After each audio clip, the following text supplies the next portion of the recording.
Special train से रामेश्वरम धाम की तीर्थ यात्रा। आज ही अपनी सीट बुक कराएं त्रिपुरयात्रा.com पर।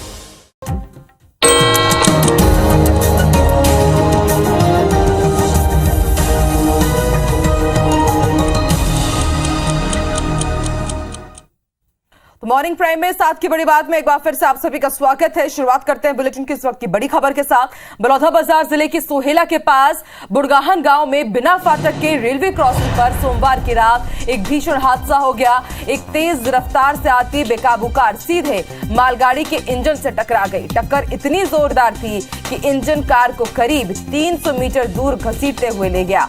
कार में सवार 7 लोगों में से एक महिला और एक पुरुष की मौत हो गई है।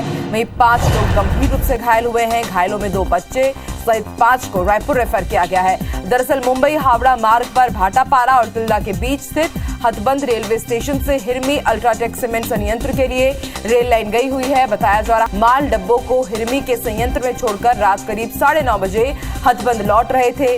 तभी बिना फाटक वाले रेलवे क्रॉसिंग को पार कर रही कार तेज रफ्तार से आ रहे इंजन से टकरा गई। हादसे के बाद मौके पर पहुंचे ग्रामीणों ने कड़ी मशक्कत के बाद घायलों को कार से निकाला। फिलहाल सोहेला पुलिस मर्ग कायम कर जांच कर रही है।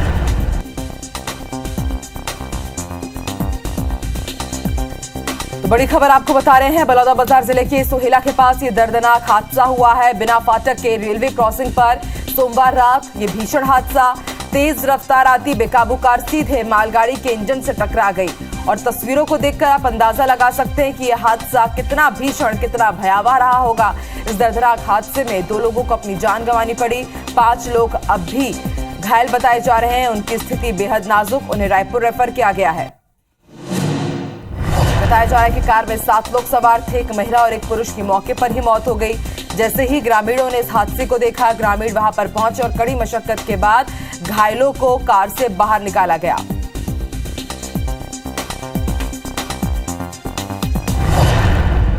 और ज्यादा जानकारी के लिए सीधे रुख कर लेते हैं तिल्दा का। बात करेंगे हमारे सहयोगी इंदर कोटवानी से, जो इस वक्त हमारे साथ लाइव जुड़े हुए हैं। इंदर, एक दर्दनाक भीषण हादसा देखने को मिला है और इस हादसे में हमने देखा कि किस तरह से 2 लोगों की यहां पर मौत हो गई है और इसके साथ तस्वीरें भी हम आपको दिखा रहे हैं। थोड़ी तकनीकी समस्या है। एक बार फिर से हम रुख करेंगे अपने सहयोगी इंदर की तरफ। इंदर, एक दर्दनाक भीषण हादसा देखने को मिला, 2 लोगों की मौत हो गई। घायलों की अभी स्थिति कैसी है? उन्हें रायपुर रेफर किया गया और उसके साथ ही एक सवाल ये कि बिना फाटक के आखिरी रेलवे क्रॉसिंग कब से यहां पर संचालित हो रहा है, और अगर पहले यहां पर फाटक बना दिया गया होता तो शायद इतना बड़ा हादसा नहीं देखने को मिलता।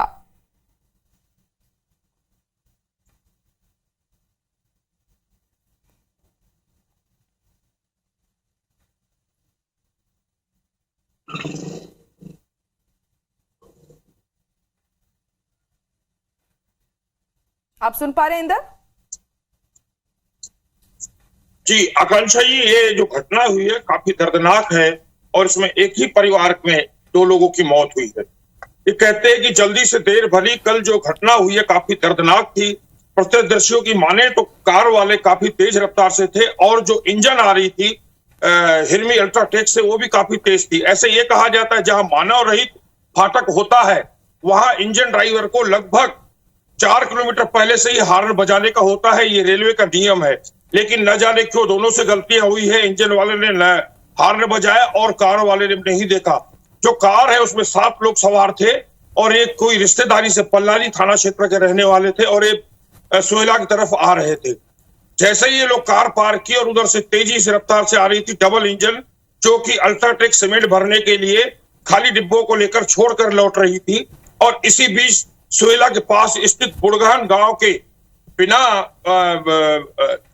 मानव रहित जो प्लेट रेलवे फाटक है वहां पर ये दुर्घटना हुई है। और दुर्घटना इतनी भयावह थी कि कार जैसे ही टकराई, इंजन उसको खींचते हुए लगभग 300 मीटर ले गई और जाके फिर बाद में खेतों में कार पलट गई। और कार के पलटते ही कोई बाहर निकल नहीं पाया। 2 लोगों की वहां मौत हो गई।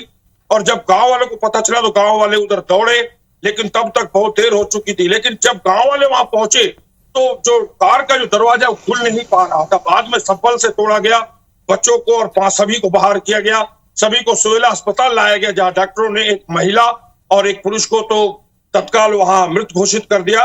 बाकी जो 5 लोगों में से 4 लोगों की हालत को देखते हुए, जिसमें 2 बच्चे शामिल हैं और एक महिला और भी है उसमें, सभी को रायपुर रेफर किया गया है। जी इंदर, आपसे ये भी समझना चाहेंगे कि पुलिस भी जांच कर रही है तमाम एंगलों में, तो क्या प्रमुख बिंदु रहेंगे? पुलिस किन किन एंगलों में जांच करेगी?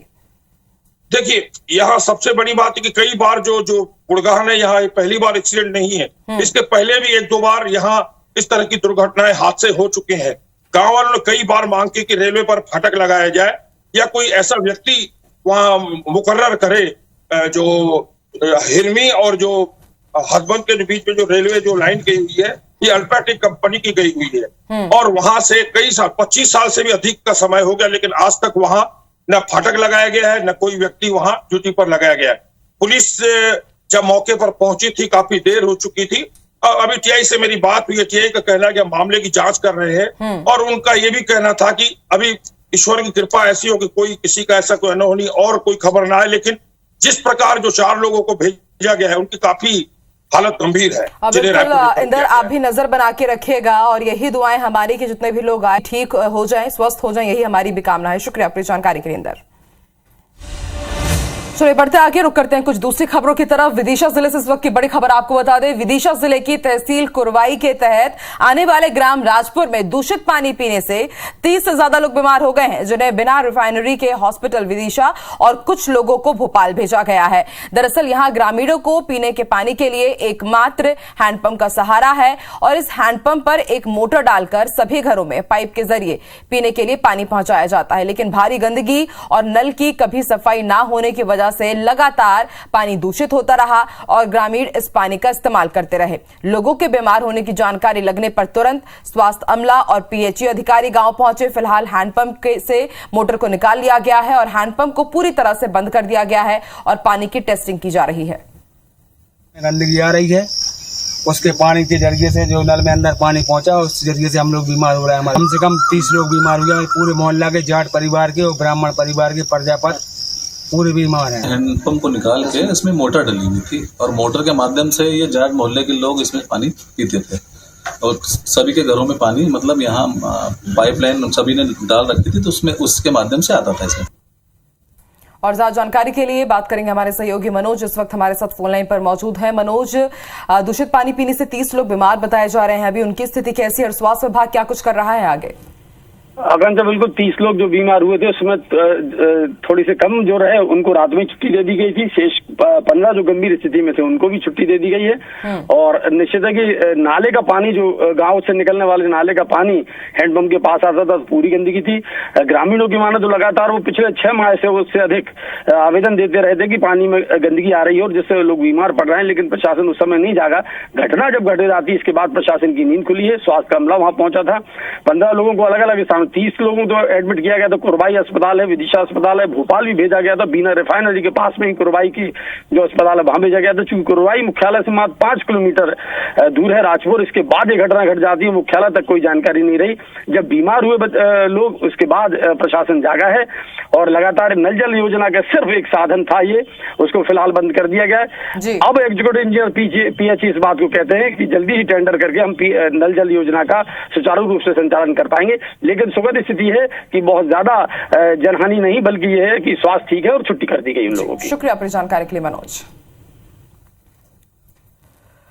तो यही दुविधा होती है, तिल्दा के मामले की बात हो या फिर बात हो, हमने देखा कि विदिशा में किस तरह से लोग बीमार हुए। ग्रामीण लगातार आवेदन देते हैं कि हमारे लिए सुविधाएं मुहैया कराइए। इसी तरह तिल्दा में हमारे सहयोगी इंदर बता रहे थे कि लगातार ग्रामीणों ने मांग की थी कि वहां पर रेलवे क्रॉसिंग के पास एक फाटक बनाया जाए, लेकिन जब इस तरह की घटना घटती है, हादसे होते हैं, उसके बाद प्रशासन जागता है। बहरहाल बढ़ते हैं आगे, बात करते हैं बलरामपुर की।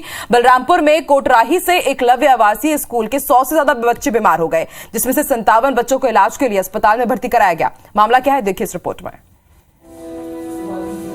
बलरामपुर के एकलव्य आवासीय विद्यालय के 110 बच्चों की तबीयत बिगड़ गई, जिसमें से 57 बच्चों को इलाज के लिए सामुदायिक स्वास्थ्य केंद्र वाड्रॉप नगर में भर्ती किया गया है। छात्रों की तबीयत बिगड़ने की खबर मिलने के बाद स्वास्थ्य विभाग की टीम भी स्कूल पहुंची, जहां से गंभीर बच्चों को इलाज के लिए सामुदायिक स्वास्थ्य केंद्र रेफर किया गया। सर्दी पकड़ा था तो उसी समय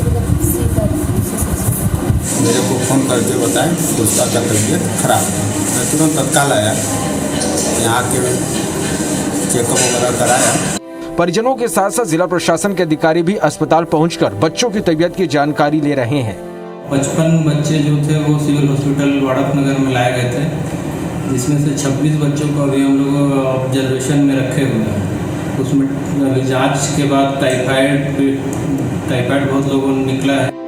डॉक्टर्स के मुताबिक ज्यादातर बच्चे सर्दी जुकाम और बुखार से पीड़ित हैं। कुछ बच्चों में टाइफाइड की शिकायत मिली है। कलेक्टर ने भी स्वास्थ्य विभाग को बच्चों का बेहतर इलाज के निर्देश दिए हैं। छत्तीसगढ़ में मौसमी बीमारियों का कहर ऐसा है कि हर दूसरे घर में कोई ना कोई बीमार है। इस बीच कोरोना, स्वाइन फ्लू और डेंगू ने बढ़ते मामलों के साथ चिंता बढ़ा दी है। छत्तीसगढ़ में अब मौसमी बीमारियों के साथ कोरोना, स्वाइन फ्लू और डेंगू के मामले भी सामने आ रहे हैं, जिससे मरीजों की परेशानी बढ़ गई है। प्रदेश में स्वाइन फ्लू के 28 मरीजों की पहचान भी हुई है, जिसमें 11 मरीजों का इलाज जारी है। एक बच्ची की मौत भी हुई है। इधर डेंगू के भी मामले बढ़ने लगे हैं। भिलाई के CISF यूनिट का जवान डेंगू पीड़ित पाया गया है, जिसे सेक्टर 9 के जवाहरलाल नेहरू अस्पताल में भर्ती कराया गया है। वहीं जगदलपुर में भी 2 मंकी पॉक्स संदिग्धों की पहचान की गई है। किरंदुल में पदस्थ 2 जवानों के सैंपल जांच के लिए भेजे गए हैं। मौसमी बीमारी को लेकर प्रशासन ने भी अलर्ट जारी कर दिया है। ये सीजनल बीमारी कहलाती हैं, malaria, dengue, swine flu, Covid. अस्पतालों को राज्य में अलर्ट रहने के लिए कहा गया है। उनकी जांच की सुविधाएं उपलब्ध कराई गई हैं। छत्तीसगढ़ सरकार ने अस्पतालों को अलर्ट रहने के निर्देश दिए हैं। साथ ही लोगों से मास्क पहनने और बीमारी के लक्षण नजर आने पर जांच करवाने की अपील की है। निश्चित रूप से वक्त पर अस्पताल पहुंचने पर बीमारी का इलाज भी संभव है। और अब बात है कि NIA ने भोपाल से जमाते मुजाहिदीन बांग्लादेश के 2 और आतंकियों को गिरफ्तार किया है। गिरफ्तार किए गए आरोपियों के नाम हमीदुल्लाह और राजू गाजी और मोहम्मद शहादत हुसैन बताया जा रहा है। दोनों आरोपियों पर JMB के विचारों को फैलाने की साजिश करने का आरोप है। उत्तर प्रदेश के लखनऊ RO ब्रांच ने इन्हें ईटखेड़ी थाना इलाके से पकड़ा है। दोनों इस थाना क्षेत्र में किराए पर रह रहे थे। बता दें कि NIA ने अब तक JMB के 7 आतंकियों की गिरफ्तारी की है। इससे पहले 14 मार्च को JMB आतंकियों को सबसे पहले मध्य प्रदेश ATS ने ऐशबाग थाना क्षेत्र से गिरफ्तार किया था। इसके बाद NIA ने 5 अप्रैल 2022 को नई सिरे से FIR दर्ज कर जांच अपने हाथों में ले ली। वहीं NIA ने जिन दोनों आतंकियों को ईटखेड़ी थाना क्षेत्र से गिरफ्तार किया, वो दोनों बांग्लादेश के रहने वाले हैं। दोनों सोशल मीडिया के जरिए जिहादी मटेरियल परोसने का काम कर रहे थे। फिलहाल NIA ने दोनों आतंकियों को भोपाल NIA स्पेशल कोर्ट में पेश कर पुलिस रिमांड पर लिया है।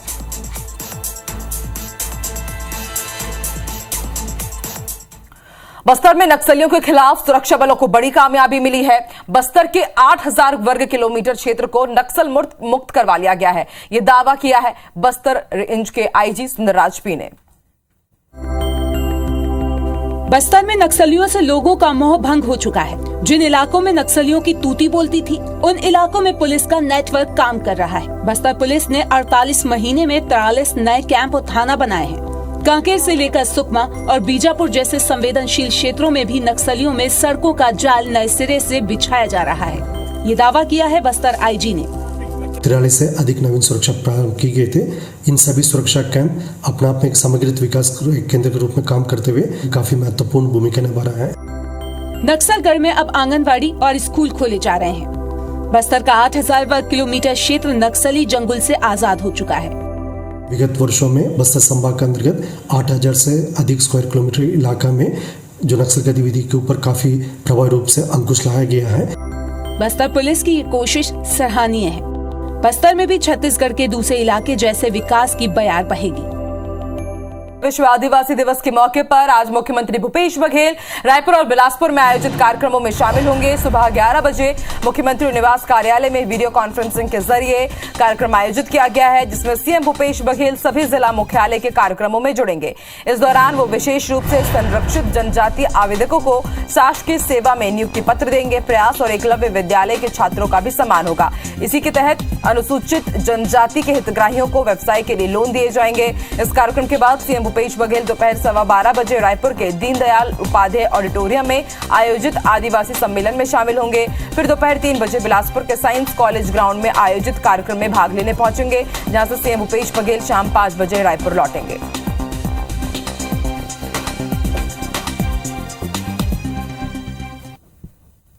सीएम शिवराज सिंह चौहान ने कल भोपाल में कायाकल्प अभियान की शुरुआत की और प्रदेश के 52 जिला चिकित्सालय, इसके साथ ही 119 सिविल अस्पताल, 356 सामुदायिक स्वास्थ्य केंद्र, 1266 प्राथमिक स्वास्थ्य केंद्र और 10,287 उप स्वास्थ्य केंद्रों को पुरस्कृत भी किया। इसमें संस्थाओं में मरीजों के बेहतर इलाज के लिए बड़े पैमाने पर कार्य किए जा रहे हैं, जिसमें अवसंरचना को दुरुस्त करना, उच्च गुणवत्ता के आवश्यक उपकरण, जांच परीक्षण, कैंसर उपचार, ब्लड बैंक, हेल्प डेस्क सुविधा उपलब्ध कराने की कोशिश की है।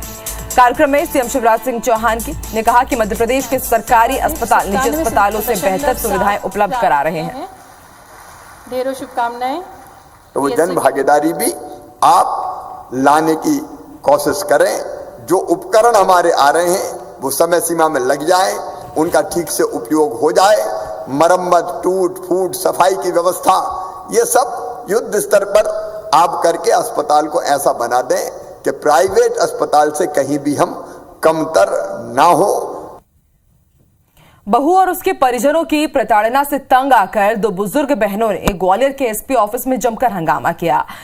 दोनों ही बुजुर्ग पीड़िताओं की मांग है कि या तो उन्हें न्याय दिलाया जाए या फिर इच्छा मृत्यु की अनुमति दे दी जाए। दरअसल साल 2019 में सुनीता कुशवाहा के बेटे मोहनीश की शादी क्षत्रिय महासभा के नेता रामकुमार सिकरवार की बेटी से हुई थी। गोला का मंदिर निवासी सुनीता कुशवाहा अपनी बहन के साथ ग्वालियर एसपी ऑफिस पहुंचे। रोते हुए उन्होंने जमकर हंगामा किया।